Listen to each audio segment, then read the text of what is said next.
naha si Chocoloko, bright talaga yung si Chocoloko, dumadaan daw dyan guys. Yan o. Kasi may naglilinis dyan.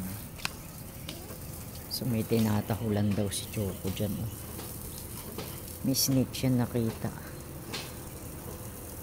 Saan na kaya? Baka tumakbo dun sa likod ng washing machine ha.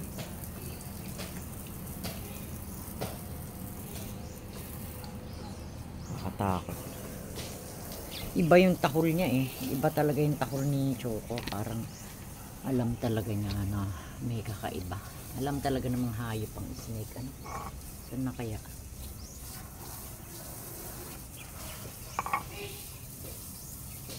Sunny weather. Nakakatakot talaga dito kasi bundok. Bundok kasi to guys.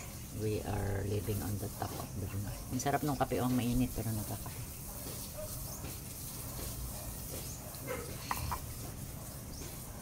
Oh, tumahol na naman si Choco. Iba talaga yung takol niya kanina. Ano na naman yung Choco? May nakita ka?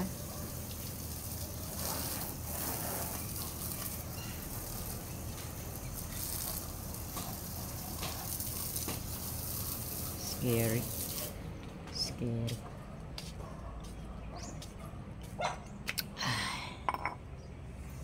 Nakita daw si Reggie na buntot. Nakakatakot. Diyos ko. Kahit na gabi pala dyan nakakatakot. Minsan lumalabas pa naman ako sa gabi.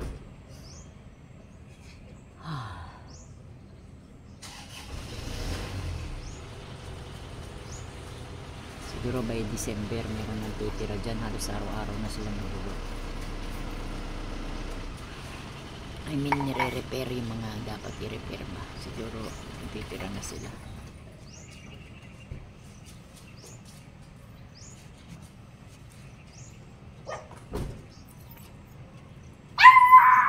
Kele.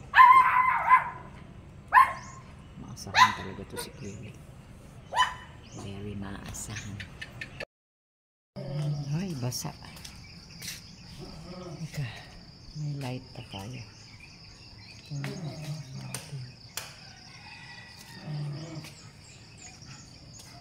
Oh, mulan. Diyos ko, may typhoon daw. Tanda. Giging masukal na dun sa lugar ni Dagako. Mga food niya.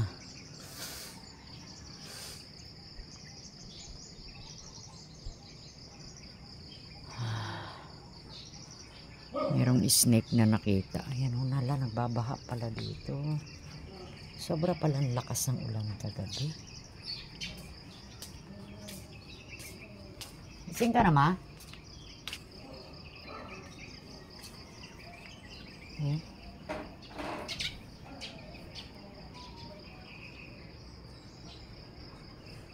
Siguro sa paglinis nila kahapon. May nakita ba namang snake guys? May nakitang snake dyan somewhere. Siguro tumawid, nakita ni Choco. Tahol daw ng tahol si Choco. Siguro galing dun. And then tumawid. Pero nakita daw ni Reggie. Umalis na. Kahapon pa yun guys. Good morning. Oh, merong typhoon. Keep safe everyone. Oh, look at the weather. Oh, Visayas, Mindanao kasi ang may typhoon. Oh, scary.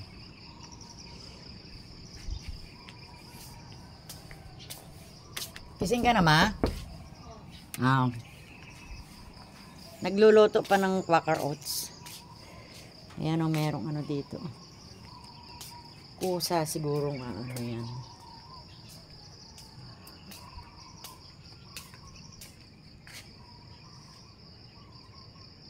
Oh my God, there is a typhoon. Look at the weather guys. Oh, bad weather. So yun, nag-alala ako kagabi tungkol kay Chocoloko tsaka kay Begal kasi nga may snake. Di ba ang snake talo ang dogs? Better kung meron kang cat kasi yung cat nagpa-fight sila para sa snake, di ba? So, yun, buti na lang umalis na daw yung snake. Kaya nakakatakot kasi dito guys we are nasa bundok kasi kami, tingnan nyo. Gran Europa is on the top of the mountain. This location is top of the mountain. So, expectin mo talaga na may mga snake, may mga ano. Oh, nagbaha guys. Oh. Lakas daw pala ng ulan kagabi. Hindi ko na naramdaman. Ang taas na rin itong puno na ito. No? Dapat pala ito putulin. Ang taas. Grabe. Ngayon ko lang napansin na meron pala kami ganyan. Ganyan siya kataas. Dapat pala yan kinakat. Diba? Hindi dapat gaya. Ayan o. Ito o. Ang taas-taas na puno. Dapat yan ikinakat. Dapat pala ito paputol ano. Mga kalahati lang. Para puro mababa lang sila lahat. So that is the weather in Cagayan de Oro for today. Look at that guys. Wow, thank you pala. We reached 1,600 na naman. So thank you sa ating mga viewers and subscribers. Thank you guys. I love you all. Thank you. Kung hindi dahil sa inyo, syempre mararating ba nating 1,600. So thank you. In a few months, pag na-reach ko na, siguro naman few months marireach ko na. Diba? Few months from now, marireach ko na yung monetization. So, magta-travel vlogger na tayo, diba? Ito na yung view. Ito kasi favorite spot ko, oh. Diba? Ganda. Kala mo na sa abroad ka. Abroad. Abroad, Mindanao. Yeah. I was in Mindanao. Actually, I lived abroad before, long time ago. Year 2020, I'm in the 2020. Ano ba yan? Nananaginip ako. 2010, I was in the UK. But now I'm in the Philippines. Yeah. But look at the Philippines. Sunny. Ay, sunny. Hindi sunny yan. Anong tawag niyan? Cloudy. Tingnan niyo, oh, may mga ano, oh. Oh, nice the weather. Kakain muna ako guys, ha. I'm gonna bring you down. Oh, ang ganda ng weather, oh. Oh. Mamaya yan maulan. Oh my goodness, sana hindi mawalan ng kuryente, hindi ba? Kasi kaya nang pag malakas ang bagyo, mawawalan talaga ng kuryente guys. But keep safe. So i-charge ninyo yung mga cellphone, flashlight, yung mga rechargeable lights natin sa bahay. Kasi pag nawalan ng kuryente, hindi natin alam kung kailan maibabalik ang kuryente. So let's go downstairs. Kakain na tayo. Si mama, ang pagkain daw niya is oatmeal.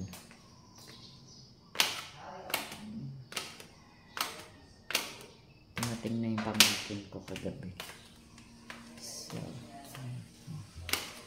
yan dito pag bumababa ka, be careful kasi mataas, matarik yan guys. So, so I'm gonna get some rice. Yeah, I'm gonna make some rice and a coffee, and then we will eat. Coffee. Guys. Get some rice.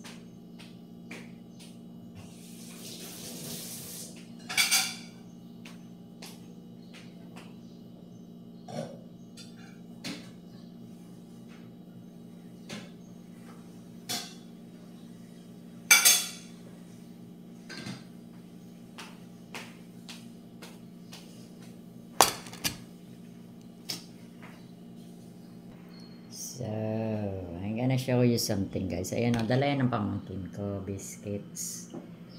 Yeah. And then, ang ulam ko is corn dip. So, let's eat. Ito kasing tripod na ito, yung hindi siya masyadong, maliit lang ba siya. So, corn dip. Kain tayo. Breakfast. Yeah.